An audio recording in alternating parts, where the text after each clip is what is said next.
Good morning, students of class 12th. Myself Rahul sir. आज की आप इस वीडियो में देख पा रहे हैं कि हमारा टॉपिक है इम्परफेक्शन इन सॉलिड. इम्परफेक्शन का मतलब होता है डिफेक्ट, यानी सॉलिड्स में किस तरह की डिफेक्ट होती है. आज हम लोग उसके बारे में डिटेल स्टडी करेंगे. ये डिफेक्ट किन किन वजहों से होती है उसको भी हम लोग सीखेंगे, यानी काउजेस भी सीखेंगे. साथ साथ उस डिफेक्ट से होने वाली प्रॉपर्टीज़ में जो चेंज होंगी सॉलिड्स के, उसको भी डिटेल डिस्कशन का पॉइंट बनाएंगे.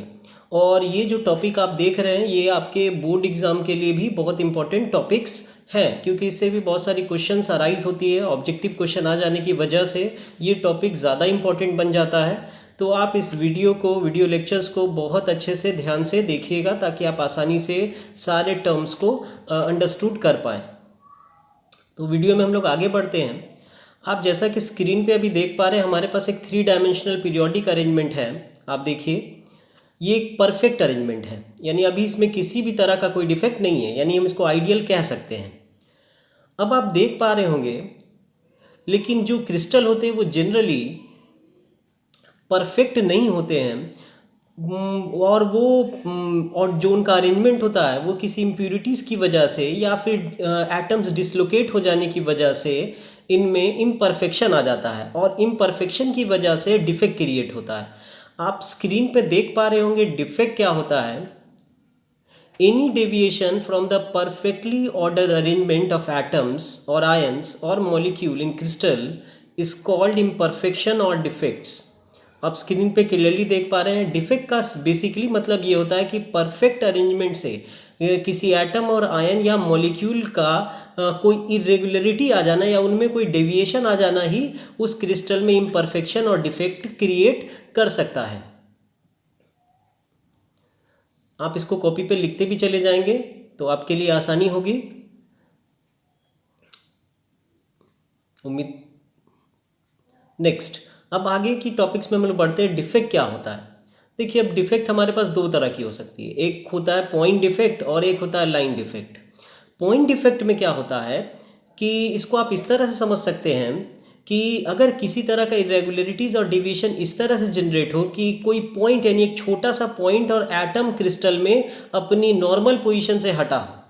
और लाइन डिफेक्ट में आप क्या होगा कि एक लाइन के अक्रॉस यानी एक पूरा का पूरा लाइन के अक्रॉस किसी तरह का डेविएशन या इरेगुलरिटीज़ हो. अराउंड अ लाइन होगा तो वो लाइन डिफेक्ट होगा, अराउंड अ सिंपल पॉइंट होगा तो ये पॉइंट डिफेक्ट कहलाएगा. नेक्स्ट जो हमारे पॉइंट डिफेक्ट होते हैं वो उनकी भी अपनी क्लासिफिकेशन होती है. पॉइंट डिफेक्ट को सबसे पहले स्टाइक्योमेट्रिक डिफेक्ट और next one is non stoichiometric defect और नेक्स्ट इज इम्प्यूरिटी डिफेक्ट्स में क्लासिफाई किया गया है.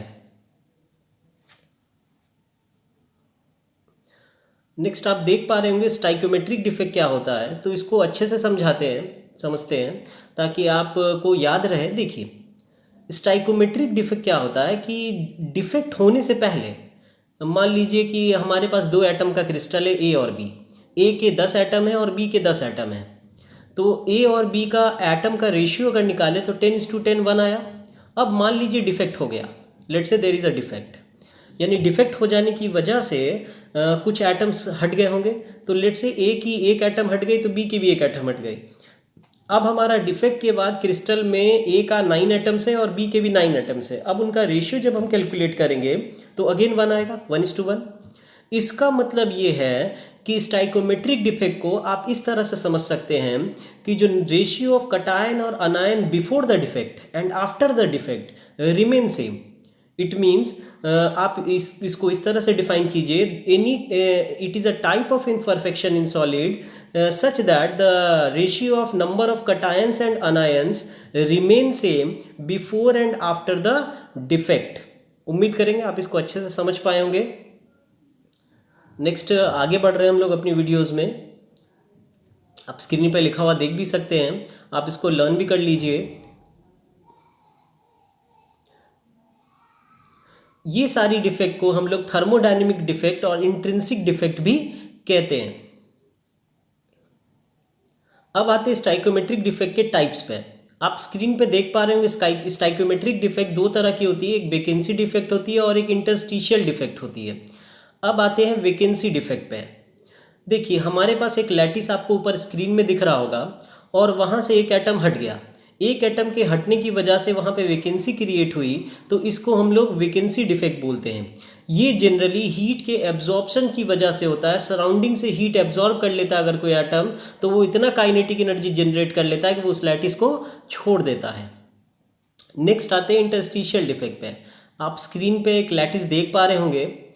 इसमें होता क्या है, इसमें आप देखिए स्क्रीन पर कि देखिए ये कोई एटम आयन या मॉलिक्यूल का लैटिस हो सकता है। कोई एडिशनल एटम आयन या मॉलिक्यूल जो आप स्पेस अभी सर्कल बना हुआ देख पा रहे हैं उसको इंटरस्टिशियल साइट कह रहे हैं। उस इंटरस्टिशियल साइट में कोई पार्टिकल आ गया।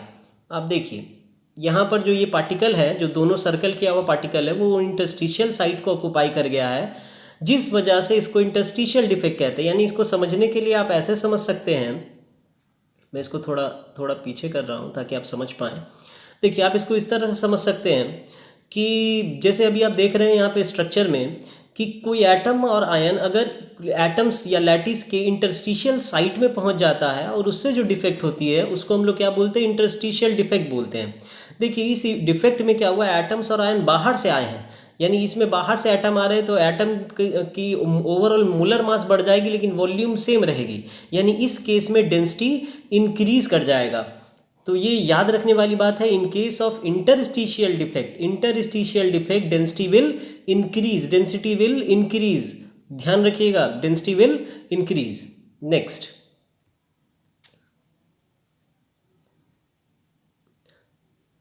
आप स्क्रीन पे देख पा रहे होंगे। देखिए अब वैकेंसी डिफेक्ट और इंटरस्टिशियल डिफेक्ट को थोड़ा कंपैरिजन करते हैं और थोड़ा इसके बारे में देखते हैं। Both vacancy and interstitial defect are generally shown by non ionic solid, यानी जो आयंस नहीं बनाते होंगे, लाइक कोवेलेंट कंपाउंड्स हो सकते हैं। Ionic solid do not show the simple vacancy defect and interstitial defect, instead they show Schottky and Frenkel defect. यानी Schottky और फ्रेंकल डिफेक्ट, जिसको अभी हम लेटर आगे पढ़ेंगे, वो आयनिक कंपाउंड्स दिखाएंगे। लेकिन अभी ये दो तरह की जो डिफेक्ट अभी हम लोग डिस्कस किए, वैकेंसी डिफेक्ट और इंटरस्टिशियल डिफेक्ट, ये कौन से कंपाउंड दिखाएंगे, नॉन आयनिक सॉलिड्स दिखाएंगे। देख रहे हैं आप स्क्रीन पे लिखा हुआ भी देख सकते हैं, नीचे में लिखा हुआ है वैकेंसी और इंटरस्टिशियल डिफेक्ट का डायग्राम भी आप देख पा रहे होंगे स्क्रीन पर। नेक्स्ट वीडियो में हम लोग आगे बढ़ते हैं, अब अपने स्कॉटकी डिफेक्ट की ओर मूव करते हैं। आप देख पा रहे होंगे स्क्रीन पर आपके पास एक आयनिक लैटिस है जिसमें कटायन और अनायन दोनों मौजूद हैं। क्योंकि आपको पहले बताया गया कि स्कॉटकी डिफेक्ट जो होते हैं वो आयनिक कंपाउंड शो करते हैं। देखिए लैटिस को जितने कटायन ने छोड़ा उतने ही अनायन ने छोड़ा, यानी दो कटायन ने लैटिस को छोड़ा तो दो अनायन भी लैटिस से बाहर आ गया, ताकि ओवरऑल लैटिस न्यूट्रल रहे। इसमें देखिए हुआ क्या कि मास डिक्रीज कर गया, वॉल्यूम तो रिमेन सेम रहा लेकिन मास डिक्रीज हो जाने की वजह से ओवरऑल डेंसिटी डिक्रीज कर जाती। इसका मतलब ये है कि स्कॉटकी डिफेक्ट में डेंसिटी डिक्रीज करेगी। अब किस तरह के कंपाउंड स्कॉटकी डिफेक्ट दिखाएंगे, वैसे सारे कंपाउंड जो हाईली आयनिक नेचर के होंगे, आप फजान रूल पढ़े होंगे क्लास 11th में, उसके हेल्प से भी आप आयनिक नेचर ढूंढ सकते हैं, जिनका हाई कोऑर्डिनेशन नंबर होगा। और नेक्स्ट है जिनके साइज ऑफ कटायन और अनायन में स्मॉल डिफरेंस होगा। एग्जाम्पल में आपके पास sodium chloride, potassium chloride, potassium bromide, silver bromide और सीजियम क्लोराइड है। आप स्क्रीन पे देख पा रहे एग्जाम्पल्स, आपको याद रखने हैं, ये एग्जाम्स में पूछे भी जाते हैं। अब देखिए ये क्रिस्टल ओवरऑल क्या रहेगा, न्यूट्रल रहेगा। आप अगर पिछली वीडियोस देखे होंगे तो आपको याद होगा कि सोडियम क्लोराइड में 6:6 का कोऑर्डिनेशन नंबर था, बहुत हाई कोऑर्डिनेशन नंबर है। KCl का भी इतना ही होता है, KBr का भी इतना ही होता है। स्कॉटकी डिफेक्ट जो होता है आप जानते हैं ये इलेक्ट्रिकल न्यूट्रल था। क्यों था, क्योंकि जितने कटायंस ने प्लेस छोड़ा था उतने ही अनायंस ने प्लेस छोड़ा था, जिस वजह से इस डिफेक्ट में इलेक्ट्रिकल न्यूट्रलिटी लैटिस की बनी रही। आपको याद होगा कि ये जो अभी हम लोग पढ़ रहे हैं ये स्टाइकोमेट्रिक डिफेक्ट है। अब ये कैसे स्टाइकोमेट्रिक हुआ, देखिए आपने देखा कि जितने कटायन ने जगह छोड़ा उतने ही अनायन ने जगह छोड़ा, इसका मतलब रेशियो अभी भी सेम रहा होगा। आप समझ पा रहे हैं आसानी से। नेक्स्ट अब वीडियो में आगे बढ़ते हैं फ्रेंकल डिफेक्ट की ओर।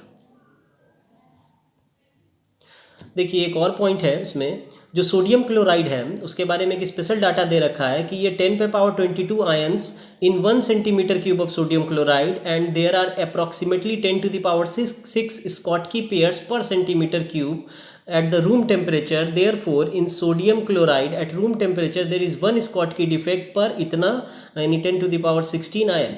ये आपको सोडियम क्लोराइड के लिए एक स्पेशल डाटा दे रखा है जिसमें ये बताया जा रहा है कि सोडियम क्लोराइड जो होता है वो एक स्कॉटकी डिफेक्ट दिखाएगा कितने आयंस के रिस्पेक्ट में, यानी 1/10⁻16 आयंस ये स्कॉटकी डिफेक्ट का नंबर बन जाएगा, अगर आप मैथमेटिकली इसको समझ पा रहे हैं तो। आप स्क्रीन पे सारे पॉइंट्स देख पा रहे हैं, आप इसको आसानी से कॉपी पे लिख सकते हैं। ये सारे पॉइंट्स को आपके लिए इजी होगा स्कॉटकी डिफेक्ट को समझ पाना। नेक्स्ट अब हम मूव करते हैं फ्रेंकल डिफेक्ट की ओर। आप देख पा रहे हैं स्क्रीन पे आपके पास आयनिक लैटिस बना हुआ है, क्योंकि ये भी आयनिक कंपाउंड दिखाते हैं। और इस फ्रेंकल डिफेक्ट में जनरली क्या होता है, कोई कटायन या अनायन, जनरली कटायन या अनायन, लेकिन जो ज़्यादा स्मॉलर होगा उसका माइग्रेशन ज़्यादा होगा, तो हम कह देते हैं मेजॉरिटी केस कटायन अपने लैटिस साइट को छोड़ के अपने लैटिस साइट को छोड़ देता है और दूसरी इंटरस्टिशियल साइट को ऑक्युपाई कर लेता है, जिस वजह से ये डिफेक्ट क्रिएट होता है।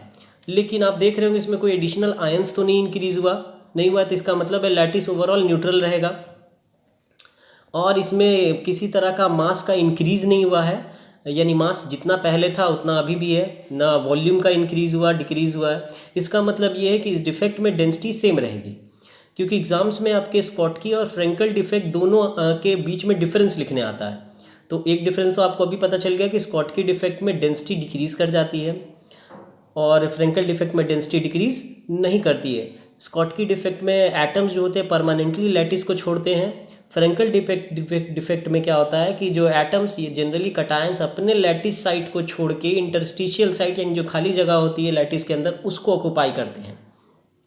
इसीलिए इस डिफेक्ट को डिसलोकेशन डिफेक्ट भी कहते हैं। और कंपाउंड की स्टाइकोमेट्री अभी भी बरकरार रहेगी, क्योंकि नंबर ऑफ एटम जितना पहले था और उनका रेशियो अभी भी डिफेक्ट के बाद भी उतना ही है। नेक्स्ट आगे बढ़ रहे हैं हम लोग वीडियो में। देखिए अब ये जो डिफेक्ट है, this defect is a combination of vacancy defect and interstitial defect. It is a vacancy defect at its original site and interstitial defect at new location. देख पा रहे हैं, क्योंकि इंटरस्टिशियल साइट को ऑक्युपाई कर रहा है, इस वजह से ऐसा कह रहे हैं। अब देखिए कुछ इंपॉर्टेंट पॉइंट्स है, आप स्क्रीन पे ऊपर देख पा रहे होंगे। फ्रेंकल डिफेक्ट को लेकर के किसी भी तरह का आयन लैटिस को नहीं छोड़ा है, तो इसका मतलब ये कि डेंसिटी पे कोई फर्क नहीं पड़ेगा, मैंने पहले बता दिया। Frenkel defect are common in ionic compound. Frenkel defects are common in ionic compound which have low coordination number and large difference in size between cations and anions. यानी वहाँ पे क्या था कि हमारा कोऑर्डिनेशन नंबर हाई होना चाहिए और स्मॉल डिफरेंस होना चाहिए, लेकिन यहाँ पे क्या है कि लार्ज डिफरेंस होना चाहिए। अब देखिए इन दोनों डिफेक्ट को पॉइंट वाइज आप समअप कर लीजिए। देखिए एक लास्ट पॉइंट है, in pure alkali halides Frenkel defect are not observed because the ions are bigger than the voids. आप समझ पा रहे हैं इसको? वॉइड से ज़्यादा बड़ा आयंस होता है तो जगह को ऑक्युपाई ही नहीं कर पाएगा, तो अल्कली हैलाइड्स इस तरह की डिफेक्ट नहीं दिखाएंगे। अब देखिए यहाँ से हम लोग को क्या क्या इंपॉर्टेंट बात अपने लिए याद रखना है। देखिए इस वीडियो से सबसे पहला बात, स्कॉटकी और फ्रेंकल डिफेक्ट के सारे डिफरेंस आपको याद रखने हैं। स्कॉटकी और फ्रेंकल डिफेक्ट स्टाइकोमेट्रिक डिफेक्ट का टाइप होता है। इस स्टाइकोमेट्रिक डिफेक्ट में जो हमारे पास स्कॉटकी डिफेक्ट है, यानी हमारे पास जो स्कॉटकी डिफेक्ट था वो एटम के कंप्लीटली मिसिंग होने से बन रहा था, लेकिन फ्रेंकल डिफेक्ट में एटम अपना प्लेस छोड़ रहा था और इंटरस्टिशियल साइट को ऑक्युपाई कर रहा था। स्कॉटकी डिफेक्ट में डेंसिटी डिक्रीज कर जाती है, फ्रेंकल डिफेक्ट में डेंसिटी डिक्रीज नहीं करती है। जो हमारा फ्रेंकल डिफेक्ट स्कॉटकी डिफेक्ट होता है उसमें हाई कोऑर्डिनेशन नंबर वाले कंपाउंड उस डिफेक्ट को दिखाते हैं, जबकि फ्रेंकल डिफेक्ट लो कोऑर्डिनेशन नंबर वाले एटम्स दिखाएंगे। स्कॉटकी डिफेक्ट में क्या होता है, स्मॉल डिफरेंस होना चाहिए साइज ऑफ कटायन और अनायन का, लेकिन फ्रेंकल डिफेक्ट में क्या होना चाहिए, लार्ज डिफरेंस होना चाहिए कटायन और अनायन का। आप अब दोनों के एग्जांपल्स याद ये भी आप डिफरेंस में डाल सकते हैं। एग्जांपल में आप डाल दीजिए उधर NaCl KCl, और इधर एग्जांपल में आप डाल सकते हैं जिंक सल्फाइड ZnS, और ZnS आप डाल दीजिए और AgBr दोनों के लिए कॉमन होगा। Silver bromide.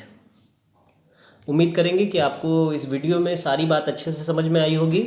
आप इस वीडियो को देखने के बाद अपनी किताब को ज़रूर, अपनी बुक्स को